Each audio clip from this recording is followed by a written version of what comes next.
RTVE, Radio-Télévision La Voix de l'époux, première chaîne de la révélation. Bonjour chers téléspectateurs de la chaîne RTV, en particulier les amateurs de la rubrique magazine Totona Congo.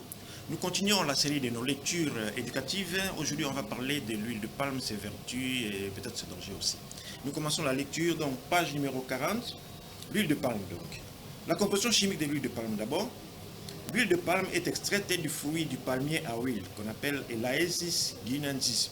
Elle est composée essentiellement de lipides, c'est-à-dire de graisses, environ 100%, et d'autres composés mineurs. Plonge 41. La composition chimique de l'huile de palme. Les lipides, donc environ 100%, c'est-à-dire des acides gras. Les acides gras saturés sont à 50%, acide palmitique 44%, acide stéarique 5%, ce qui fait 50%. Et acide gras monoinsaturé 40%, acide oléique 39%, et acide gras polyinsaturé 10%, acide linoléique 10%. Donc, vous voyez que l'huile de palme est l'huile vraiment presque idéale pour la santé, déjà équilibrée naturellement, au lieu que ce soit, comment dirais-je, vous passez par les nutritionnistes, le diététicien pour vous calculer le mélange de telle huile pour faire un mélange bon pour la santé. L'huile de palme, c'est un mélange, c'est une huile déjà bien équilibrée par le Créateur Dieu, qui a fait que ça soit vraiment déjà conforme aux normes de la consommation hygiénique et aux normes de la santé humaine et végétale. Planche numéro 42, composition de l'huile de palme, autres composés bioactifs mineurs. Les caroténoïdes, les provitamines A, 500 à 700 mg par kilo de huile de palme. C'est ça qui donne la couleur rouge de l'huile de palme non raffinée. Il y a aussi les tocophérols et tocophérols, tocotrienols, c'est-à-dire les vitamines E, qui essentiellement ce sont des antioxydants puissants. Phytostérol, régulation du cholestérol. Phytostérol, c'est la régulation du cholestérol et des hypocholestérolémères. Il y a aussi les coenzymes Q10 et puis les squalènes, tout ce qui est anacélique sont des histoires qu'on va voir en détail après. Et puis des traces des minéraux, le magnésium, le fer, les zinc fer. Pour les caroténoïdes, donc les caroténoïdes, par exemple les bêta-carotènes qui sont connus dans les carottes aussi et l'huile de palme. L'huile de palme est un grand pourvoyeur de caroténoïdes. Chaque molécule de caroténoïdes libère dans le corps humain 2 molécules de vitamine A. Donc c'est une meilleure source de vitamine A que la vitamine A pure. Et de plus, l'avantage de la carotène, c'est que quand la quantité de vitamine A dont le corps a besoin est déjà atteinte, le corps arrête la transformation, la conversion des carotènes en vitamine A. Donc il n'y a pas de risque d'intoxication à la vitamine A, parce que la vitamine A c'est une vitamine liposoluble, c'est-à-dire qui n'est pas soluble dans l'eau, et difficilement éliminable par les reins, par les autres voies. Donc ça s'accumule dans le corps et quand ça dépasse un certain taux dans le sang, ça devient toxique et ça peut provoquer des signes qui ressemblent à une hypertension intracrânienne et parfois ça peut même être mortel aussi quand il y a trop de vitamine A dans le corps. L'huile de palme contenant des caroténoïdes, c'est une bonne source de vitamine A sans risque d'intoxication. Parce que dès que le taux désiré par le corps est atteint, la transformation, la conversion des caroténoïdes en vitamine A se limite là-bas. Planche numéro 43, les différentes formes de vitamine E. Parce qu'on avait dit en haut que l'huile de palme peut apporter de vitamine E dans le corps. La vitamine E s'écrit souvent au pluriel, vitamine au pluriel E. Pourquoi? Si après nous verrons pourquoi la vitamine E s'écrit en pluriel. Planche numéro 44. Les familles de vitamine E et les dérivés. Les vitamines E naturelles et actives sont les tocophérols, alpha, bêta, gamma et delta. Et les tocotrienols, alpha plus actifs biologiquement, les bêta, antioxydants modérés, les gamma spécifiques contre les radicaux azotés et le delta, antioxydants puissants. Vous voyez que toutes sont des vitamines E, mais en fonction de sa position du radical, il y a des alpha qui sont plus actifs biologiquement, c'est-à-dire l'effet que nous recherchons quand nous percevons la vitamine A surtout, et le bêta est plus un antioxydant, mais c'est toujours la vitamine E. Le gamma est spécifique contre les radicaux azotés, et le delta est un antioxydant puissant. Donc, quand on veut prescrire la vitamine E en tant qu'antioxydant, on doit prescrire la forme bêta et la forme delta. Mais quand on veut prescrire ça pour des effets biologiques, là, il faut prescrire la forme alta. Donc, quand nous prescrivons la vitamine E chez le patient, nous devons nous assurer, quand il va à la pharmacie, quel type de vitamine E le pharmacien lui a remis. Est-ce que c'est la forme que nous avons prescrite pour l'effet antioxydant ou pour l'effet biologique? Les esters, les dérivés de la vitamine E, les esters stabilisés, les tocophéryl et à l'acétate, les succinates, les nicotinates. Là, ce sont des radicaux qui s'adjoignent à la molécule de vitamine E pour modifier un peu les effets. Et ce sont des esters stabilisés, c'est-à-dire qu'ils peuvent servir à l'entreposage de la vitamine E dans le corps. Les synthétiques, les vitamines E synthétiques, il y a le DL-alpha-tocophérol, le DL-alpha-tocophéryl, acétate, etc. Les formes modifiées spéciales, c'est-à-dire, on avait vu que les formes de la vitamine E naturelles sont des liposolubles, c'est-à-dire non solubles dans l'eau et difficilement éliminables dans l'air. Ça s'accumule, quand ça s'accumule comme la vitamine A, ça peut atteindre des doses toxiques. Donc, on a fabriqué des formes liposolubles, des transformations de vitamine E qui rendent la vitamine E soluble pour que ça facilite l'élimination de la vitamine E dans le corps. Donc, il y a des formes hydrosolubles, il y a des formes phosphorylées, des formes PEG glyquées, PPG gilet. On verra ça plus tard parce que, comme j'ai mis la Célix, ce sont des choses dont on va parler en détail plus loin. Planche numéro 45. Les familles de vitamines E et dérivés suite. Les naturels actifs. Nous avons parlé des tocophérols alpha, bêta, gamma et bêta. Et les tocotriénols alpha plus actifs biologiquement, les bêta antioxydants modérés, les gamma spécifiques contre les radicaux azotés, le delta antioxydant puissant aussi. Planche numéro 46. Les familles de vitamines E et ses dérivés, tocotriénol en détail, structure similaire au tocophérol, mais avec une chaîne latérale insaturée. Insaturée, c'est-à-dire il n'y a pas de double liaison. La chaîne latérale n'a pas de double liaison. Ce qui leur confère une meilleure pénétration dans les tissus riches en lipides, exemple le cerveau, le foie. Les potentiels effets, donc ça présente des potentiels effets neuroprotecteurs, hypocholestérolémiants et anticancéreux. Donc les tocotriénols a ces vertus-là d'être potentiellement, d'avoir des potentiels sur les effets neuroprotecteurs, les effets hypolipémiants, c'est-à-dire diminution, hypocholestérolémiants, c'est-à-dire que la diminution du taux de cholestérol dans le sang, et anticancéreux, protecteurs contre les cancers. Et donc, on commence par les alpha-tocotriénols. Si on parle de tocotriénol au pluriel, alpha-tocotriénol, ses propriétés, c'est très fort antioxydant, neuroprotecteur et protège particulièrement les neurones. Le bêta-tocotriénol, il a un rôle antioxydant et protecteur cardiovasculaire. Le gamma-tocotriénol, il a des effets anti-inflammatoires et potentiels effets contre certaines cellules cancéreuses. Le delta-tocotriénol, intéressant pour la réduction du cholestérol et la protection cellulaire. La planche numéro 47. Les tocophéryls, on a parlé des tocotriénols. En chimie et nutrition, tocophéryl n'est pas une classe séparée comme tocophérol ou tocotriénol. C'est en réalité la forme ester ou dérivée du tocophérol utilisée pour stabiliser la vitamine E, notamment dans les aliments, les compléments alimentaires et les cosmétiques. Les tocophéryl versus par rapport contrairement au tocophérol. Les tocophérols, forme naturelle et active de la vitamine E, directement biodisponible dans l'organisme. Donc, l'organisme n'a pas besoin de transformer ça pour qu'il puisse l'utiliser pour ses effets biologiques ou antioxydants ou protecteurs anticancéreux. Les tocophéryl, au contraire, c'est la forme estérifiée, exemple tocophéryl acétate, tocophéryl nicotinate, tocophéryl succinate, qui est plus stable face à l'oxydation et la chaleur, mais doit être converti par le corps en tocophérol actif. Donc, c'est bien pour les compléments alimentaires, pour les vitamines E dans les aliments, parce que quand on les cuit, ils sont plus résistants à la chaleur. On appelle ça thermorésistant. Planche numéro 48. Les principaux types de tocophéryl. Tocophéryl acétate, très courant dans les compléments cosmétiques, stable à la lumière et à l'air. Dans la peau, il est transformé en alpha-tocophéryl actif. Les tocophéryl succinates, c'est une forme ester avec de l'acide succinique, étudié pour ses effets potentiels anticancéreux. Le tocophéryl nicotinate, ester de vitamine E et de niacine, vitamine B3, utilisé pour stimuler la microcirculation cutanée. Le tocophéryl linoléate, ester avec acide linoléique, est utilisé surtout en cosmétique pour améliorer l'hydratation cutanée. Il y a des formes à prendre par la bouche, il y a des formes à utiliser localement. Planche numéro 49, vitamine E. Suite, les utilités des tocophéryls. En nutrition, les tocophéryls servent de source de vitamine E dans les compléments car ils sont plus stables que les tocophérols purs.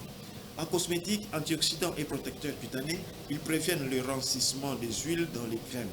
En industrie alimentaire, les additifs antioxydants et 306, 307, 308, 309 pour protéger les graisses contre l'oxydation. Donc, ils peuvent servir aussi de conservateurs des autres graisses. Quand vous voyez E36, E37, E138, 309, ce sont des dérivés de vitamine E qui servent à préserver les autres vitamines E dans les autres graisses dans les cosmétiques et puis dans les produits alimentaires. Planche numéro 50. Les formes aqueuses ou modifiées pour certaines applications. Vous avez vu que quand on modifie la vitamine E, il devient, au lieu d'être continuer à être liposoluble, c'est-à-dire non soluble dans l'eau, là il devient soluble dans l'eau. Il peut être éliminé facilement par les reins. La vitamine E succinate hydrosoluble, adaptée pour injection ou formulation médicale spéciale. La vitamine E phosphate, forme plus soluble dans l'eau, utilisée en dermatologie. Vitamine E PEG succinate, DPGS, ester hydrosoluble lié à un dérivé de phényléthylglycol, utilisé comme excipient pharmaceutique pour améliorer l'absorption de certains médicaments liposolubles. Planche numéro 51. Une vitamine E PE gilet est une forme modifiée de vitamine E dans laquelle on a attaché une molécule de polyéthylène glycol, polyéthylène P, éthylène E, et puis G, glycol G. À la molécule de vitamine. Donc on a ajouté une polyéthylène glycol PEG à la vitamine E et ça devient vitamine E PE gilet. Le but est de changer ses propriétés physiques, en particulier sa solubilité, pour améliorer sa solubilité. Planche numéro 52. On rentre à la vitamine A, différentes formes de vitamine A. Vitamine A s'écrit toujours, souvent au pluriel. Vitamine A avec S. Pourquoi ça se fait comme ça, comme avec la vitamine E? Si après, nous verrons pourquoi la vitamine A s'écrit souvent au pluriel. On les appelle dans la classe, on l'appelle tous les vitamines A là, les rétinoïdes, ils sont de la classe rétinoïde. C'est pour ça qu'on parle de vitamine A au pluriel. Planche numéro 53. La vitamine A n'est pas une seule molécule, mais un ensemble de composés appelés rétinoïdes, forme active animale et caroténoïdes provitaminiques, précurseurs végétaux de la vitamine A. Les caroténoïdes existent dans les végétaux et la vitamine A est produite par les animaux. Donc, quand on veut avoir des caroténoïdes, on s'adresse aux végétaux. Quand on a besoin des vitamines A déjà prêtes comme ça, c'est dans les sources animales. On a déjà vu les vertus de la caroténoïde, ce sont des antioxydants, des précurseurs de vitamine A qui évitent les surdosage en vitamine A et puis qui donnent un peu plus de vitamine A que la vitamine A normale prête à utiliser parce que chaque molécule de caroténoïde donne deux molécules de vitamine A et ce qui expose aussi au surdosage. Donc voici les principales formes et leur rôle de vitamine A. Planche numéro 54, les formes animales rétinoïdes déjà actives. Ces formes se trouvent surtout dans les produits d'origine animale, le foie, les poissons gras, le lait, les œufs, et sont directement utilisables par l'organisme. Planche numéro 55, toujours forme animale. Les rétinols, c'est la forme alcoolique de la vitamine A. Alcool de la vitamine A, forme de stockage et de transport dans le sang, peut se convertir en rétinal ou en acide rétinoïque selon les besoins. Donc, ça joue un rôle de réserve et de transport dans le corps humain. Planche numéro 56. Le rétinal, c'est une forme aldéhydique. Rétinal ou rétinaldéhyde, c'est l'aldéhyde de la vitamine A. Indispensable pour la vision, c'est ça qui entre dans ce qu'on appelle le cycle rétinal, dans les processus de la vision. Quand la lumière tape la rétine, il y a des réactions qui se produisent jusqu'à générer l'influx nerveux qui va jusqu'au cerveau pour signaler que l'œil a vu ceci, cela, et l'ensemble de ces images-là, ça donne la représentation du monde environnant. Donc les rétinales et l'aldéhyde de la vitamine A, c'est indispensable pour la vision. C'est les composants du pigment rhodopsine et photopsine, dont l'iodopsine dans la rétine qui capte la lumière. L'iodopsine, ça se trouve dans la rhodopsine, c'est dans les cônes qui sont chargés de la vision nocturne et la vision des mouvements périphériques.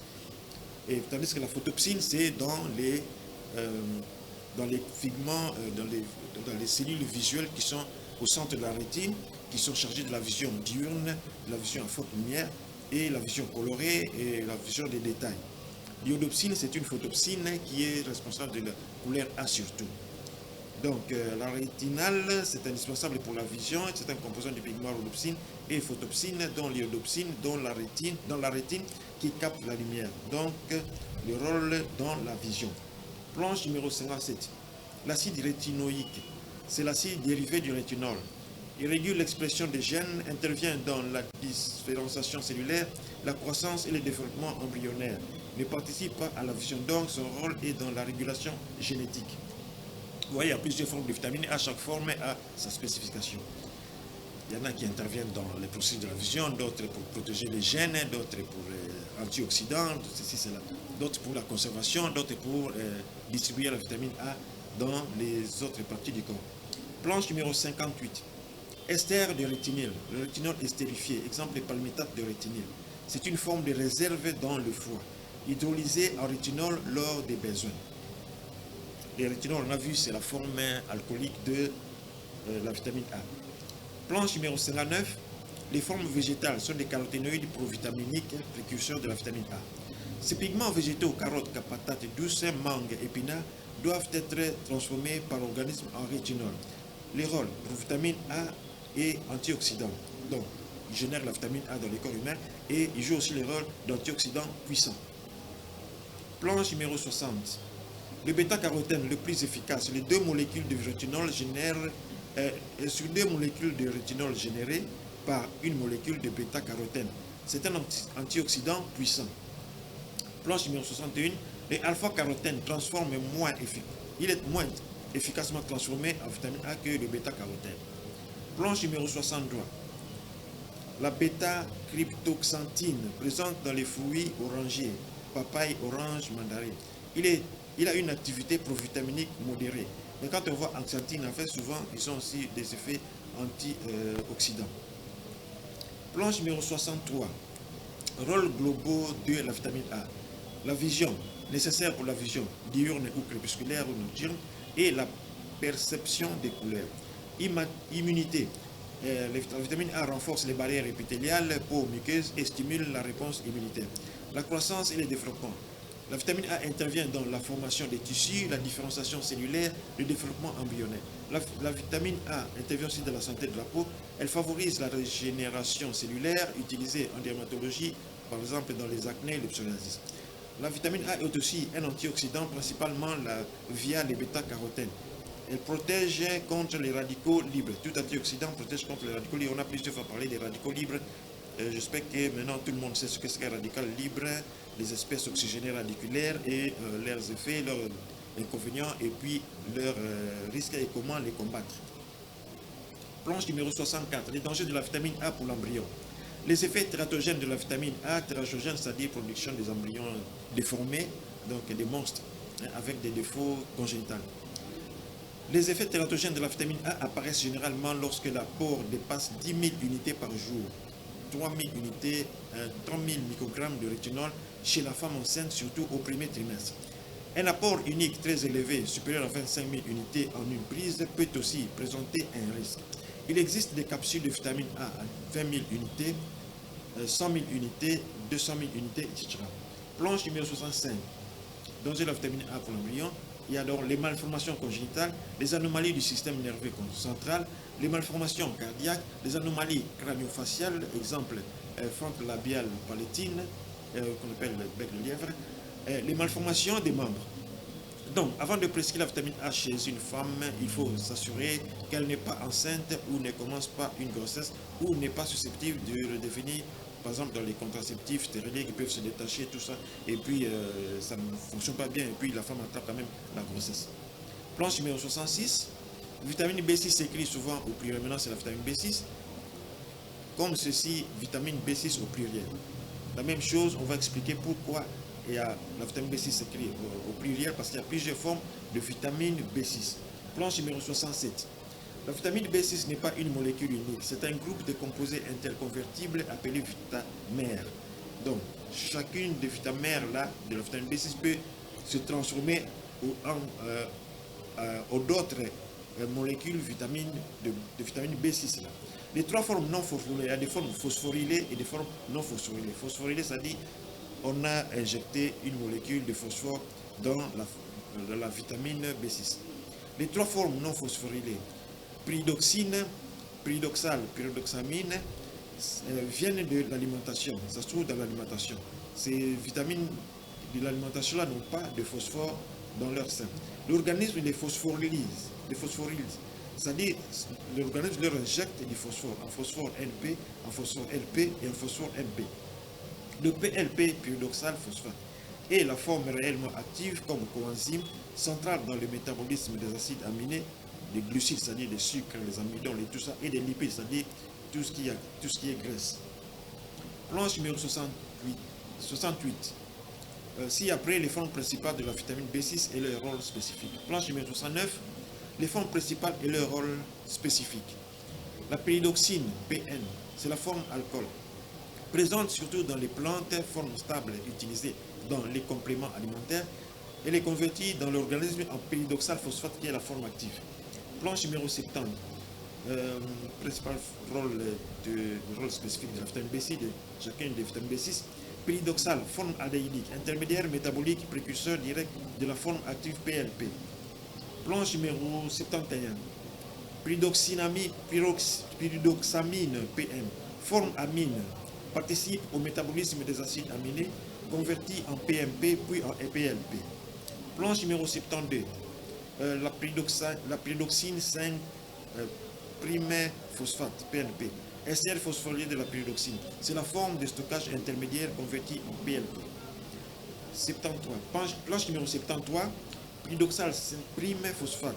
C'est la forme active coenzyme, c'est-à-dire vitaminique, essentielle supérieure à 100 réactions enzymatiques. La vitamine pyridoxal 5' phosphate, la forme active de la vitamine B6 qui est un coenzyme, c'est-à-dire enzyme. Elle est essentielle à plus de 100 réactions enzymatiques ou transamination, par exemple transamination, décarboxylation, synthèse de neurotransmetteurs, sérotonine, dopamine, GABA, et puis de l'hémoglobine, métabolisme du glycogène et la modulation hormonale. Donc, à elle seule, cette vitamine A, elle est responsable de plus de 100 réactions enzymatiques, disons seulement 100 réactions métaboliques. Donc, c'est une vitamine très importante, la vitamine B6, pyridoxal 5' phosphate. Planche numéro 74. Forme principale et leur rôle spécifique. Pyridoxamine 5' phosphate, PMP, c'est la forme coenzymatique dérivée de PM, impliquée surtout dans la transamination, transfert de groupements aminés avant la conversion en PLP. Donc, c'est la vitamine B6. Vous voyez que le rôle de la vitamine B6 est très important. Il est utile de consommer l'huile de palme pour qu'on puisse avoir toutes ces vertus-là dans l'alimentation. Planche numéro 75, maintenant, on va voir les différentes formes de vitamine D. On avait vu que l'huile de palme contient la vitamine A, les caroténoïdes, et puis vitamine E, vitamine B6, et puis vitamine D. Maintenant, on va parler de la vitamine D. Si après, nous verrons pourquoi la vitamine D s'écrit il y a plusieurs formes de vitamine D aussi. C'est-à-dire, quand vous allez à la pharmacie, il ne faut pas demander seulement vitamine D. Il faut qu'on vous donne la forme spécifique qui convient à vos besoins, à votre état. Sinon, ça sera un traitement inutile qui ne va pas agir tel que vous le voulez. Planche numéro 76, donc différentes formes de la vitamine D. La vitamine D existe sous plusieurs formes, comme les autres vitamines qu'on a vues ci-dessus, qui diffèrent par leur origine, leur structure chimique et leur rôle dans l'organisme. Le calciférol, calci vient de lien avec le rôle principal de la vitamine D dans le métabolisme du calcium. C'est parce qu'il joue un rôle important dans le métabolisme du calcium. C'est comme ça qu'on a fait précéder ça du préfixe calci. Le férol vient du grec ferro, ferrel, qui signifie porter ou apporter. Il n'a donc aucun lien avec le fer. Donc, calciférol, c'est une vitamine qui sert au déplacement, au transport de la vitamine D dans les corps. Les formes principales dans l'alimentation et la supplémentation, par exemple, l'ergocalciférol, source végétale et fongique, et cholécalciférol, source animale et ultraviolet sur la peau. Le foie de morue ou de phoque, par exemple, contient des teneurs tellement élevées que pour un humain, cela dépasserait vite la dose maximale tolérable. Donc, l'huile de foie de morue ou de phoque, ça contient de vitamine E, mais peut-être pour l'extraction pharmaceutique, pour préparer des solutions curatives. Mais il ne faut pas consommer ça comme tel parce que ça en contient tellement trop que ça dépasse les doses toxiques.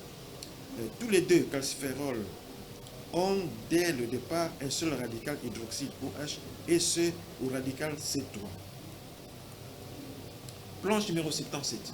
La vitamine D2 et le calciférol, ces sources sont végétales dans les champignons, les exposés, et puis l'exposition aux ultraviolets et les levures. Elle est moins efficace que la vitamine D3 pour augmenter durablement la concentration sanguine en vitamine D, utilisée en supplémentation végétalienne. C'est-à-dire les gens qui mangent souvent des végétaux, tout ça, et on leur donne des supplémentations à vitamine D2 pour augmenter un peu la teneur de vitamine D. La vitamine D3, cholécalciférol, elle a des sources animales, par exemple les poissons gras, les œufs, les foies, les synthèses cutanées dans l'épiderme, surtout dans la couche basale, et les kératinocytes sous l'action des ultraviolets B. On verra ça plus loin. C'est la forme la plus efficace pour augmenter la 25 de la vitamine D, 25 hydroxy vitamine D ou calcidiol dans le sang. Elle se trouve dans les sangs et dans les reins. Le 25 OH donne de 1,25 OH2 D, vitamine D. La forme active égale vitamine 3. La vitamine D3, c'est le 25 OH2, c'est-à-dire 1,25 OH2, c'est-à-dire ça contient un radical OH à la position 1, au carbone numéro 1, et un OH à la position 25 dans la molécule de la vitamine D. La forme active vitamine D3. Elle est identique à celle produite par les ultraviolets B dans la peau. Planche numéro 78. Résumé du processus. Dans l'épiderme, surtout dans la couche basale et les kératinocytes, le 7-déhydrocholestérol, en anglais parfois appelé provitamine D3, est présent naturellement, dérivé de la synthèse du cholestérol. Sous l'action des ultraviolets B, il y a la ouverture photolytique de l'anneau B de la molécule, ce qui entraîne la formation de prévitamine D3. Sous l'effet de la chaleur corporelle, par simple isomérisation thermique, spontanément par la chaleur corporelle, ça se transforme en cholécalciférol ou vitamine D3. La vitamine D3 passe dans la circulation et sera hydroxylée d'abord dans le foie en V5OH, puis dans les reins en véritable vitamine D3 finale. Planche numéro 79. Rappel sur les rôles du calcium dans les corps. Parce qu'on a vu que la vitamine D est un peu modulateur de la vitamine D dans les corps. On va parler un peu du rôle du calcium dans les corps. Formation et solidité des os et des dents. Contraction musculaire, elle intervient de la contraction musculaire, elle intervient de la transmission de l'influx nerveux, elle intervient de la coagulation du sang, elle intervient de la régulation du rythme cardiaque, elle intervient de l'activation de certaines enzymes et hormones, elle intervient dans le maintien de la perméabilité et de la stabilité des membranes cellulaires, elle participe à la signalisation intracellulaire égale mécanisme par lequel une cellule transmet et traite des signaux à l'intérieur d'elle-même pour déclencher des réponses spécifiques. Par exemple, l'apoptose, on va parler aussi de l'apoptose, qui est la mort cellulaire programmée. C'est-à-dire quand dans la cellule a son rôle pendant un temps déterminé. Si ce temps-là est dépassé, son rôle est fini, il déclenche un déclenchement d'un mécanisme automatique qui sert à détruire cette cellule-là parce que cette cellule-là ne sert plus à rien. C'est l'apoptose, la mort cellulaire programmée et volontaire. Ce n'est pas par accident, mais c'est déjà programmé comme ça que la cellule-là doit être détruite parce qu'il a fini son rôle. C'est comme on a dit ça la fois passée, quand nous sommes dans la matrice de maman, les doigts ont des membranes qui relient les doigts. Alors, les doigts sont comme les doigts des oies, des canards. C'est relié par des membranes. Mais à un moment, nous n'avons plus besoin de ça. Alors, c'est les cellules qui forment ces membranes-là. Ces cellules-là sont détruites pour libérer les doigts, pour que les doigts deviennent libres. Ce phénomène-là se fait par l'apoptose. Planche numéro 80. L'apoptose ou mort cellulaire programmée est fortement contrôlée par la signalisation intracellulaire. En résumé, par voie intrinsèque mitochondriale, déclenchée par des signaux internes, dommages à l'ADN, stress oxydatif, privation des facteurs de survie. Ça implique la libération des cytochromes C par la mitochondrie, activation de la caspase 9 via l'apoptosome. Les voies extrinsèques, par voie extrinsèque, les récepteurs de la mort, déclenchés par des signaux externes captés par des récepteurs membranaires, exemple FAS, tumor necrotizing factor, et puis s'active directement la captase 8 ou 10. Ces signaux intracellulaires intègrent aussi des régulations par des protéines comme P53, la famille BCL2, les MPAP kinases, etc. En clair, la cellule reçoit, interprète et amplifie des signaux à l'intérieur d'elle-même pour décider de sa mort, de mourir, de survivre ou de se réparer. Planche numéro 81, classification des longueurs d'onde des UV. On a parlé des UVB qui convertissent le provitamine D en vitamine D sous l'effet des UV. Type d'UV, UVC. D'abord, l'intervalle de UVC en nanomètres, c'est de 100 à 280 nanomètres de longueur d'onde. Ses caractéristiques générales, très énergétique, germicide, totalement arrêté ou stoppé par la couche d'ozone. Pénétration dans la peau, absorbé par l'atmosphère, ne pénètre pas la peau en conditions normales. 82, l'UVB, ce qui transforme les vitamines D, provitamine D en vitamine D. Son intervalle, c'est-à-dire sa longueur d'onde, va de 280 à 315 nanomètres. Et ses caractéristiques générales, c'est ils induisent les rythmes, ce qu'on appelle coup de soleil. Elle intervient dans la synthèse de vitamine D et elle est mutagène, c'est-à-dire qu'elle provoque des mutations qui peuvent être provoquées des cancers ou d'autres anomalies dans le métabolisme des cellules. Il y a pénétration dans la peau. Elle pénètre l'épiderme, mais pas le derme profond. Elle se limite à l'épiderme et ne pénètre pas totalement la peau. Planche numéro 83, type d'UV, l'UVA. Sa longueur d'onde, c'est 315 à 400 nanomètres. Et ses caractéristiques générales, elle est moins énergétique, mais plus pénétrant, impliquée dans le vieillissement cutané et le bronzage.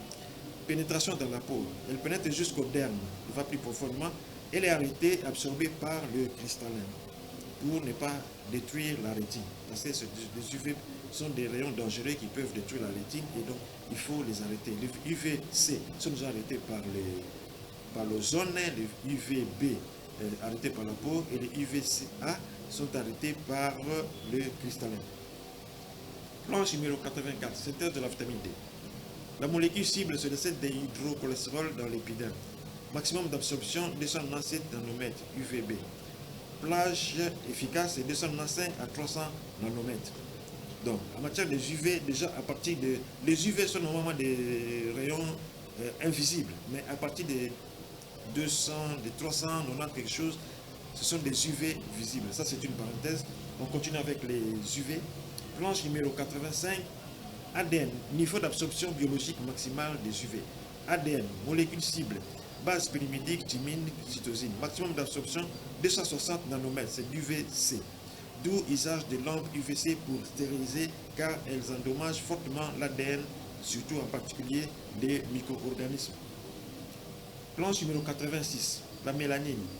Maximum d'absorption large spectre, surtout 335 à 340 nanomètres, mais absorbe aussi l'UVB. Ça entraîne le vieillissement cutané. La mélanine, c'est le pigment qui est sur la peau, qui absorbe donc les UVB qui ont la longueur d'onde de 335 à 340 nanomètres. Ils sont des UVA. Les rythmes cutanés, coup de soleil, c'est la réaction globale de la peau, pic de sensibilité autour de 297 nanomètres, des UVB donc. Planche numéro 87, on rentre encore à la vitamine D. Forme intermédiaire dans le métabolisme. Après absorption ou synthèse cutanée, la vitamine D est inactive et doit subir deux transformations. Planche numéro 88, forme intermédiaire de la vitamine D. Le 25 hydroxy vitamine D ou calcidiol est produite par le foie avec l'aide du 25 hydroxylase. 25 hydroxylase produit le 25 OHD. Cette forme, c'est la forme de stockage et principale forme circulante. C'est la forme dans laquelle la vitamine D est stockée dans le corps et c'est la forme qui est véhiculée dans le sang pour aller dans les autres parties du corps. Elle sert d'indicateur du statut en vitamine D dans les analyses sanguines. Donc, quand on dose la vitamine D au laboratoire, c'est cette forme-là qu'on dose pour déterminer la quantité de vitamine D dans le corps, parce que toutes ces formes sont intervertibles. Quand on connaît une forme, on peut extrapoler les autres formes-là. Mais au laboratoire, c'est le 25OH vitamine D qu'on dose pour connaître le taux de la vitamine D. Planche numéro 89, forme interdite dans le métabolisme, le 1,25-hydroxy vitamine D ou calcitriol, 1,25-OHD. On avait vu qu'il y a deux molécules de OH, un radical OH dans le carbone 1 et un OH dans le carbone 25 dans la molécule de vitamine D. C'est comme ça qu'on parle de 1,25-OH2D. Elle produit grâce au 1-alpha-hydroxylase, le 25-hydroxyvitamine D, 1-alpha-hydroxylase ou CYP27P1, principalement dans les reins et accessoirement dans le placenta et d'autres tissus. Cette forme active hormonale régule l'absorption intestinale du calcium et du phosphore, la minéralisation osseuse et possède aussi des effets immunomodulateurs et sur l'expression de nombreux gènes. Donc, ça intervient dans la protection des gènes, le fonctionnement des gènes, elle intervient dans les mécanismes immunitaires et renforce la formation, renforce la densité des os, avec la participation du phosphore et du calcium. Planche numéro 99. Planche numéro 90. Les formes intermédiaires dans le métabolisme. La production rénale la forme rénale régule le taux sanguin de calcitriol par effet endocrinien, un effet global. La production extrarénale agit surtout localement sur les tissus producteurs. On appelle ça effet paracrine ou autocrine. On va voir plus rien ce que tous ces termes signifient. Souvent en réponse à une infection ou à une inflammation. Planche numéro 91. Les cellules immunitaires sont tissus et cellules produisant du calcitriol localement. D'abord, les cellules immunitaires, les macrophages, monocytes, cellules dendritiques, la peau, kératinocytes, les poumons, cellules épithéliales respiratoires, prostate, cellules épithéliales prostatiques, les côlons, cellules épithéliales des côlons, système nerveux, certaines cellules gliales et neuronales, tissus mammaires, des cellules épithéliales mammaires. Tout ça, toutes ces cellules-là produisent le calcitriol localement. Autres tissus qui produisent le calcitriol, les tissus osseux, ostéoblastes, chondrocytes, pancréas, cellules bêta et acinaires, les acines. Bon, dans le département des cellules bêta, souvent c'est ça qui produit aussi l'insuline. Planche numéro 92. Différents types de glandes. 1. Les glandes endocrines libèrent des hormones dans le sang. Action à distance sur d'autres zones. Parce que quand l'hormone est libéré dans le sang, il est véhiculé, il peut aller très loin dans le corps humain. Donc, endo dans le sang, endo là, ça signifie dans le sang. C'est-à-dire que ça va très loin. Il y a par exemple les glandes thyroïdes, les glandes hypophyses qui libèrent leurs substances dans le sang et ça va faire des effets très loin dans le corps. Par exemple, on peut libérer les hormones qui facilitent la lutéination, qui produisent une partie de l'hypophyse qui est dans la tête, libérée dans le sang. Cette hormone va jusqu'au niveau de l'ovaire et puis ça agit au niveau des ovaires, des ovules pour assurer leur maturité ou des choses comme ça. Les glandes qu'on appelle glandes paracrines, ils sécrètent un message, un messager. Donc les hormones là, on les appelle aussi des messagers, parce qu'ils véhiculent un commandement, un ordre. Donc ça sécrète un messager qui agit sur les cellules voisines. Au lieu d'aller très loin, par exemple, du cerveau jusqu'à l'ovaire, ou bien, je ne sais pas, jusqu'au pied, je ne sais pas où, pour modifier, par exemple, l'état de la mélanine, tout ça. Là, ils agissent sur les cellules voisines, pas via le sang. Les paras, c'est-à-dire à côté, proches, tout autour. Les cellules de l'endothélium vasculaire libèrent l'oxyde de nitrique pour les muscles lisses. Donc, les cellules endothélium vasculaires sont des glandes paracrines qui libèrent l'oxyde nitrique pour les muscles lisses qui sont dans les muscles, bien sûr. Planche numéro 93. Les glandes autocrines. La cellule sécrète un messager qui agit sur elle-même. Donc, au lieu de cibler des cellules éloignées ou bien des cellules voisines, elle sécrète des hormones pour elle-même. C'est autocrine. Auto, c'est soi-même. Auto, c'est soi-même, comme on a dit. Certaines cellules cancéreuses stimulant leur propre croissance. Parce que nous avons vu plus avant, là, les jours passés, qu'il y a les télomères qui régulent la division cellulaire. Plus la cellule se divise, plus les télomères deviennent courts. Et à un moment, la cellule ne peut plus se diviser parce qu'elle n'a plus de télomères suffisamment longs. Alors, il faut des télomérases qui préservent les télomères de réduire leur taille. Alors, les cellules cancéreuses ont la faculté de préserver les télomères. C'est comme ça que leur prolifération est illimitée. Donc, ce sont des glandes autocrines des cellules cancéreuses qui libèrent les télomérases, qui protègent les télomères pour pérenniser leur prolifération cellulaire. Les glandes juxtacrines, communication par contact direct entre membranes cellulaires, c'est-à-dire c'est la membrane cellulaire qui agit directement sur l'autre membrane cellulaire. Juxt, c'est collé. Par exemple, le signal notch delta dans le développement embryonnaire. Vous voyez que quand la cellule se développe, ça commence par une seule cellule qui se développe, ça devient 2, ça devient 4. Alors finalement, ça donne un individu avec des cellules différentes à tous les niveaux. Il y a des cellules des yeux, des cellules du cerveau, des cellules des pieds, des cellules des orteils, tout ça. Tout ça, la direction du développement que doit imprimer la cellule, c'est en fonction, par rapport aux cellules voisines, la proximité.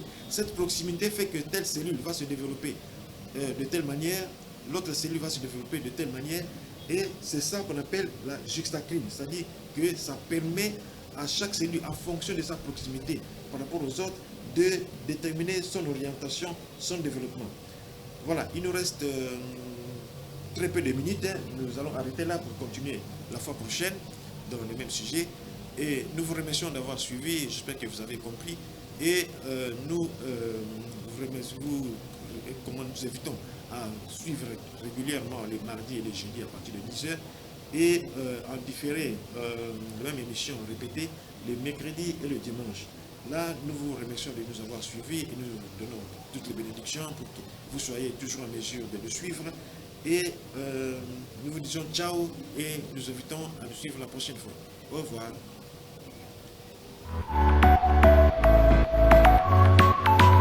RTVE, Radio-Télévision La Voix de l'époux, première chaîne de la révélation.